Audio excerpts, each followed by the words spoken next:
بسم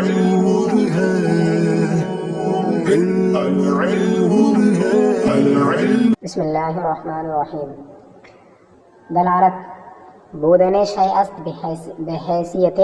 بحیثیت کہ از علم بودی لازم آید علم بشیء دیگر وہاں شیء اول را دال گویند و شیء ثانی و ثانی را مدلول. دلالت کی تعریف ہے یہ کہ دلالت کسی چیز کا اس حیثیت سے ہونا، اس طریقے پر کسی چیز کا ہونا کہ اس کے علم سے، اس کے ہونے کے علم سے لازم آئے کسی دوسری چیز کا علم. ٹھیک ہے، دلالت کسی چیز کا اس طریقے سے ہونا کہ اس کے ہونے کے علم سے کسی دوسری چیز کا ہونا لازم آئے. اور شے اول کو دال کہتے ہیں، شے ثانی کو مدلول کہتے ہیں. جیسے غصے کے وقت چہرے کا لال ہو جانا، تو جب بھی کسی انسان کو غصہ آتا ہے تو اس کا چہرہ لال ہو جاتا ہے. ٹھیک ہے، تو اس کے چہرے کا لال ہو جانا یہ دلالت کر رہا ہے، دلالت کرتا ہے اس کے اس بات پر کہ اس کو غصہ آ رہا ہے. ٹھیک ہے، تو کیا کہا انہوں نے، کسی چیز کا اس حیثیت سے ہونا کہ اس کے ہونے سے کسی دوسری چیز کا ہونا لازم ہے. تو یہاں غصہ اس حیثیت سے ہو رہا ہے کہ اس کے ہونے سے ایک دوسری چیز لازم آ رہی ہے، ایک دوسری چیز کا علم لازم آ رہا ہے. ہمیں جب اس کے چہرے کا لال ہونا، اس کا علم جب ہوگا تو اس کے غصہ ہونے کا بھی علم ہوگا. اسی چیز کو بولتے ہیں دلالت. شے اول کو دال کہتے ہیں اور شے ثانی کو مدلول کہتے ہیں. یعنی جو دلالت کرنے والی ہے، یعنی اس کے چہرے کی سرخی، ٹھیک ہے، یہ دلالت کرنے والی ہے، اور جس چیز پر دلالت کرنے والی ہے اس کو مدلول کہتے ہیں، شے ثانی. ٹھیک ہے، کہ غصہ ہونے پر، اس کے غصہ ہونے پر دلالت کر رہی ہے، تو غصہ ہونا یہ مدلول ہے اور اس کے چہرے کا سرخ ہونا یہ دال ہے. ٹھیک ہے، اسی کو دلالت کہتے ہیں. دلالت کسی چیز کا اس حیثیت سے ہونا، اس طریقے سے ہونا کہ اس کے علم سے، اس پہلی چیز کے علم سے کسی دوسری چیز کا علم لازم آئے. جب ہم کسی ایک چیز کو سمجھیں تو اس سے دوسری چیز کا سمجھنا لازم ہے. ٹھیک ہے، وہاں شے اول را دال گویند و ثانی را مدلول. اور اس پہلی چیز کو دال کہتے ہیں اور دوسری چیز کو مدلول کہتے ہیں. یہ دلالت کی تعریف ہو گئی. اب وضع کی تعریف سن لیں. وضع تخصیص شیء است بشیء دیگر بر وجہ کہ از علم بشیء اول حاصل شود علم بشیء ثانی. کسی چیز کو کسی چیز کے ساتھ خاص کر دینا، کسی چیز کو کسی چیز کے ساتھ خاص کر دینا. خاص کر دینے کا مطلب یہ ہوتا ہے کہ جب کسی چیز کو کسی چیز کے ساتھ خاص کیا جائے گا تو پہلی چیز جس کو خاص کیا گیا ہے وہ صرف دوسری چیز کے ساتھ ہی پایا جائے گا، کسی اور کے ساتھ نہیں پایا جائے گا. اس کو کہتے ہیں خاص کر دینا. ٹھیک ہے، اس طریقے پر کسی چیز کو کسی چیز کے ساتھ خاص کر دینا وضع کہتے ہیں. کسی چیز کو کسی چیز کے ساتھ اس طریقے پر خاص کر دینا کہ پہلی چیز کے علم سے دوسری چیز کا علم حاصل ہو جائے.